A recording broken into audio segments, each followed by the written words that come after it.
linkigan ayaa ku dhufanaysaa videogan hoostiisa ayuu yaalaa marka ku dhufatid website-kayga ayuu ku keenayaa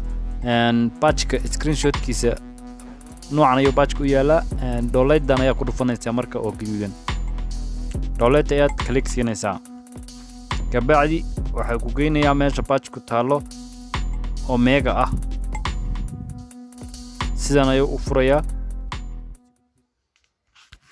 meeshan marka uu ku keeno waxaad dhigi kartaa download inta dhahdid ayaad sidaas ku download gareysan kartaa oo download gareysma laakiin waqti ay qaadanaysaa oo waxa ka fudud open mega aniga hadda waxaan isticmaali doonaa open mega ayaan ku download gareysanayaa open mega ayaad leeyahay doontaa mega markii uu san ku keeno marka safe device ayaad dhahaysaa marka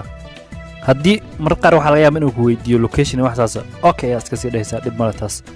hadda waa kana waa u socdaa almost 4 MB ayaa gashay markii aan soo download gareysto oo aan xaqiiqsaday in soo gashay mobilkayga waxaan ka tagi doonaa file ama my file markii aan tago waxaan ka sii tagi doonaa internal storage laga yaabaa magaca inuu kala duwan yahay magac kale kugu qoran yahay halka markii aan joogo waxaan raadinayaa meesha aan ku soo download gariyay haddii aan ku soo download gariyay download waxaan raadin doonaa download ayaan ka raadin doonaa listiga laakiin haddii aan ku soo download gareeyo mega ayaan raadinayaa ani hadda waxaan ku soo download gareeyay mega waatana waa ku sii dhuftay daatadii ama patch-ka aan soo download gareystay waatan marka waxaa laga rabaa muhiimadda dhan waxa weeyaan tan inta la copy gareeyo oo la qaado underroot lagu base gareeyo underroot oo bb in lagu base gareeyo la awaayo muhiimadda marka intaas weeyaan waxaan doonayaa inaan ku tuso waan qabanayaa kabacdina copy ayaa soo baxaysa copy ayaan dhahay copy markaan dhaho halkan kore underroot-ka ayaan waxaan taabanayaa internal storage kabacdi hoos waxaan ka raadin doonaa underroot ayaan raadinayaa waan filayaa inaad fahanto meeshaas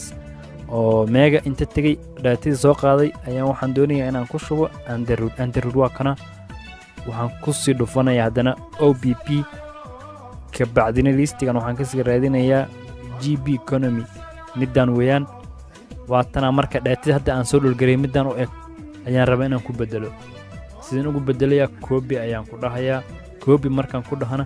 waxaa ii soo bixi doonta replace tan ayaan taabanayaa kabacdina sidaas ayay ugu bedelmi doontaa midii hore originalkaad ayaa waxaa ku bedelmaysa midaan cusub waa intaas oo keliya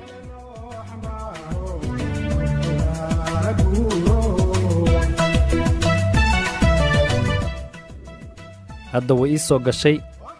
oo waxaan ku ogaanayaa inay midii hore midaan ku bedelmatay halkan waxa ku qoran intaas micnaheedu tahay waa new